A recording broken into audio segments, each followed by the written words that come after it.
अब हम पढ़ते हैं आईपीसी का section 221 to 21 intentional omission to apprehend on the part of public servant bound to apprehend. पकड़ने के लिए अबद्ध लोक सेवक द्वारा पकड़ने का आशय लोप। मतलब पकड़ने के लिए कोई बंधा हुआ है कानून के तहत और वो जानबूझकर लोप करता है पकड़ने में, तो वो अपराधी को पकड़ने के लिए अबद्ध है या परिरोध करने के लिए है, पकड़ने में ये सब कर रहा है या परिरोध करने में कर रहा है या भागने देने को सहन कर रहा है या भागने में उसका मदद कर रहा है। तो ऐसा यदि कोई आशय कोई लोक सेवक कर रहा है, तो यदि जो मृत्युदंड का अपराधी को ऐसा सहयोग कर रहा है तो लोक सेवक को 7 वर्ष का आरएस कारावास प्लस जुर्माना मिलेगा। यदि आजीवन या 10 वर्ष के कारावास के अपराधी का सहयोग कर रहा है तो 3 वर्ष का आरएस कारावास साथ में जुर्माना मिलेगा। यदि 10 वर्ष से कम अपराध के अपराधी का सहयोग कर रहा है तो इस लोक सेवक को 2 वर्ष का आरएस कारावास या जुर्माना मिल सकता है या दोनों मिल सकता है। और ये जो अपराध है वो यदि आजीवन या 10 वर्ष मृत्युदंड या आजीवन या 10 वर्ष तक के 10 वर्ष का कारावास है का सज़ा मिला है, ऐसे अपराधी को सहयोग कर रहा है, तो ऐसे स्थिति में बेलेबल होगा और ये जो है कॉग्निजिबल भी होगा। बड़ा अपराध में कॉग्निजिबल होता है और समनी तो दोनों में होता ही है और फर्स्ट क्लास दोनों में सुनता है। और यदि ये 10 वर्ष से कम का मामला है तो वैसे स्थिति में ये जो है नॉन कॉग्निजिबल होगा, है ना, कॉग्निजिबल नहीं होगा। तो बेलेबल हो तो होगा ही, कॉग्निजिबल नहीं होगा, समनी भी नहीं होगा और फर्स्ट क्लास ही सुनेगा। तो हाइनस क्राइम में कॉग्निजिबल हो जाता है। उसके बाद देखते हैं section 222 intentional omission to apprehend on the part of public servant bound to apprehend person under sentence और लॉफुली कमिटेड। दंडादेश के अधीन या विधिपूर्वक सुपुर्द किए गए व्यक्ति को पकड़ने के लिए अबद्ध लोक सेवक द्वारा पकड़ने का आशय लोप। कहने का मतलब ये है कि वो दंडादेश के अधीन कोई अपराधी है और उसको विधिपूर्वक सुपुर्द किया गया है व्यक्ति को और उसको पकड़ने के लिए अबद्ध हो लोक सेवक और जानबूझ के पकड़ने का वो लोप करता है, आशय लोप कर रहा है, तो कोर्ट के दंडादेश के अधीन हो, पहला तो ये है। और दूसरा अभिरक्षा में रखने बोले व्यक्ति, इसको अभिरक्षा में रखने के लिए कोर्ट ने बोला है और जानबूझ के लोप कर रहा है या उसको भागने के लिए परमिशन दे रहा है, तो ऐसे व्यक्ति, ऐसा जो लोक सेवक है, तो वैसी स्थिति में अपराधी यदि मृत्युदंड का अपराधी है तो लोक सेवक को आजीवन कारावास मिल सकता है या 14 वर्ष का कारावास मिल सकता है, जो कि आरएस कोई भी हो सकता है, और साथ में या फिर साथ के बिना मतलब रहित या सहित जुर्माना भी मिल सकता है। यदि अपराधी आजीवन कारावास या 10 वर्ष के दंड का अपराधी है तो इस लोक सेवक को 7 वर्ष का आरएस कारावास और रहित या सहित जुर्माना भी मिल सकता है। यदि 10 वर्ष से कम से अपराध के अपराधी को ऐसा सहयोग कर रहा है तो 3 वर्ष का आरएस कारावास या जुर्माना मिल सकता है या दोनों मिल सकता है। अब दोनों ऊपर वाले जो हाइनस क्राइम है उसमें बेलेबल नहीं होगा, कॉग्निजिबल तो होगा, समनी नहीं होगा और फर्स्ट क्लास सुनेगा। और यदि छोटा अपराध है 10 वर्ष से कम वाला तो बेलेबल होगा, कॉग्निजिबल भी होगा, समनी नहीं होगा, फर्स्ट क्लास सुनेगा। ठीक है। उसके बाद हम देख लेते हैं section 223 escape from confinement custody negligently suffered by public servant. तो लोक सेवक द्वारा उपेक्षा से परिरोध या अभिरक्षा से निकल भागना, सहन करना। तो ये है कि लोक सेवक द्वारा उपेक्षा से मतलब लोक सेवक उसको परिरोध करके रखा है, अपने अभिरक्षा में रखा है, वहाँ से निकल भाग गया है और किस कारण? लोक सेवक के उपेक्षा के कारण। तो ऐसे लोक सेवक को 2 साल का सिंपल कारावास या जुर्माना या दोनों मिल सकता है। और ये जो अपराध है ऐसा करना बेलेबल है, कॉग्निजिबल नहीं है, समनी नहीं है, कोई मजिस्ट्रेट सुन सकता है। अब हम देखते हैं सेक्शन 224 रेसिस्टेंस और obstruction by a person to his lawful apprehension. किसी व्यक्ति द्वारा विधि के अनुसार अपने पकड़े जाने में परिरोध या बाधा उत्पन्न करना। मतलब किसी व्यक्ति द्वारा विधि के अनुसार उसको पकड़ा जा रहा है और उसमें वो परिरोध मतलब उसमें उसका विरोध कर रहा है या फिर बाधा डाल रहा है कोई लोक सेवक के सामने या कोर्ट के सामने, तो अपराधी जो है स्वयं यदि बाधा डाल रहा है या वो भागने का प्रयास कर रहा है, भाग रहा है या भागने का प्रयास कर रहे हैं या बाधा डालने का प्रयास कर रहा है, तो ऐसे अपराधी को 2 वर्ष कारावास मिल सकता है या जुर्माना या दोनों। लेकिन ये बात ध्यान रखना है कि उसको जो भी अपराध का दंड पहले से मिला है वो तो मिला ही है, ये एक्स्ट्रा है ऐसा भागने का प्रयास कर रहा है तो। और ये जो अपराध है ऐसे भागने का तो वो बेलेबल है, कॉग्निजिबल है और समनी है और कोई भी मजिस्ट्रेट सुन सकता है। उसके बाद है सेक्शन 225 रेसिस्टेंस और obstruction to lawful apprehension of another person. किसी अन्य व्यक्ति के विधि के अनुसार पकड़े जाने में प्रतिरोध या बाधा डालना, मतलब अन्य व्यक्ति अपना खुद का भागना नहीं बल्कि दूसरे जो विधि के अनुसार उसको पकड़ा जा रहा है तो उसका रुकावट पैदा करना, बाधा पैदा करना उस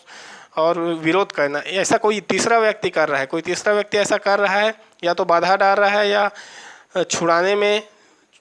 में उसको मदद कर रहा है या उस ऐसा करने का प्रयत्न कर रहा है, तो ऐसे तीसरा व्यक्ति को 2 वर्ष कारावास या जुर्माना या दोनों मिल सकता है। और इसमें यह है कि मृत्यु दंड के अपराधी को यदि छुड़ाने का मृत्यु प्रयास कर रहा है, जो आरोप है केवल दंड नहीं मिला है, तो ऐसे छुड़ाने वाले को 7 वर्ष का कारावास और साथ में जुर्माना मिलेगा। यदि आजीवन कारावास या 10 वर्ष तक के कारावास मिला है का आरोप लगा है और ऐसे व्यक्ति को छुड़ाने का प्रयास कर रहे हैं तो 3 वर्ष का कारावास साथ में जुर्माना मिलेगा। अब यदि दंड मिल गया हो, जैसे कि मृत्यु दंड का दंडादेश हो गया है, दंड मिल गया है और ऐसे को छुड़ाने का प्रयास कर रहा है तो उसको आजीवन कारावास या फिर 10 वर्ष तक का सजा मिलेगा साथ में जुर्माना। और यदि आजीवन या 10 वर्ष से अधिक का कारावास दंडादेश मिल चुका है और उसको छुड़ाने का प्रयास करे तो 7 वर्ष का कारावास साथ में जुर्माना मिलेगा। तो यदि ये जो है सिंपल जो सज़ा है इस मतलब इस जो दंड का प्रावधान है वो बेलेबल है, कॉग्निजिबल नहीं है, समनी नहीं है, कोई भी मजिस्ट्रेट सुन सकता है और इस प्रकार से इसको देखते हैं। हाइनस है अगर मृत्यु दंड के मामले में ये स्पष्ट है कि सेशन जज ही सुनते हैं, तो यदि मृत्यु दंड का मामला आजीवन या 10 वर्ष से अधिक का जब मामला है तो वो हमेशा बेलेबल नहीं होता, कॉग्निजिबल होता है, समनी नहीं होता, फर्स्ट क्लास ही सुनता है। उसके बाद हम देखते हैं सेक्शन 225 ओमिशन टू अप्रहेंड और sufferance of escape on part of public servant in cases not otherwise provided for. उन दशाओं में जिनके लिए अन्यथा उपबंध नहीं है लोक सेवक द्वारा पकड़ने का लोप या निकल भागना सहन करना। मतलब ये है कि उन दशा में जिनमें कोई अन्य उपबंध न हो और लोक सेवक द्वारा पकड़ने का लोप,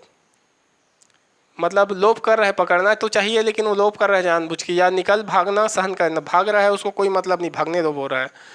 तो ऐसे में यदि उस लोक सेवक के लिए जिसके लिए धारा 221, 22 और 23 में उस लोक सेवक को दंड देने का प्रावधान यदि ना हो तो उसमें वो सब दंड इसमें शामिल होगा। तो क्या क्या इसमें आ सकता है, यदि लोक सेवक ऐसा शासन करेगा तो 3 वर्ष का कारावास या जुर्माना या दोनों मिल सकता है। यदि उपेक्षा पूर्वक उससे ऐसा होता है तो 2 वर्ष का सिंपल कारावास या जुर्माना या दोनों मिलेगा। और यदि शासन करेगा तो ऐसे तीनों में तो एक ही है कि ये जो अपराध है बेलेबल है, कॉग्निजिबल नहीं है, समनी नहीं है। लेकिन यदि वो शासन करेगा तो फर्स्ट क्लास सुनेगा, यदि उपेक्षा पूर्वक करेगा तो कोई भी मजिस्ट्रेट सुन सकता है। उसके बाद है 225 का बी रेसिस्टेंस और ऑब्स्ट्रक्शन टू लॉफुल अप्रहेंशन और एस्केप और risk in cases not otherwise provided for. अन्यथा अनुपबंधित दशाओं में विधि पूर्वक पकड़ने में प्रतिरोध या बाधा या निकल भागना या छुड़ाना।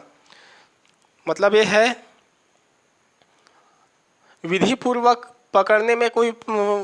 प्रतिरोध कर रहा है या बाधा डाल रहा है या निकल भाग रहा है या छुड़ा रहा है, अन्यथा उपबंधित ना हो, मतलब ऊपर कहीं पर उपबंधित ना हो ऐसी दशा में जो स्वयं का या अन्य व्यक्ति को ऐसा छुड़ाने में भगाने में सहयोग कर रहा है या ऐसा करेगा या केवल प्रयत्न करेगा, जिसके लिए 224 और 25 में उपबंध नहीं है ना, तो ये उसके अलावा है। तो ऐसे सहयोग करने वाले को 6 माह का कारावास या जुर्माना या दोनों मिल सकता है और ये जो अपराध है बेलेबल है, कॉग्निजिबल है, समनी नहीं है और कोई भी मजिस्ट्रेट सुन सकता है। और 226 रिपील है। 227 violation of condition of remission of punishment, दंड के परिहार माफ़ी की शर्त का अतिक्रमण, मतलब कोर्ट ने किसी को उसके दंड को माफ़ कर दिया है और कुछ शर्त लगा दिया है कि तुम अब ऐसा अपराध कभी मत करना करके छोड़ दिया है, और वैसे उस शर्त को उल्लंघन कर रहा है, दंड का जो छूट मिला है उस शर्तों का उल्लंघन उस अपराधी के द्वारा किया जा रहा है, तो जानते हुए यदि अतिक्रमण या शर्त का उल्लंघन किया जा रहा है तो क्या होगा, उसको फिर से वापस वाला सज़ा मिल जाएगा। यदि प्रारंभिक दंड का कुछ भी न भोगा हो तो पूरा जितना, मान लो 5 साल का दंड मिला था तो पूरा 5 साल फिर से उसको दंड मिल जाएगा। यदि कुछ भाग वो भोग चुका हो तो शेष दंड मिलेगा। मान लो 5 साल मिला था जिसमें से 2 साल भोग चुका था और 3 को छूट दिया था कोर्ट ने, तो 3 साल फिर से भोगेगा। और ये जो अपराध है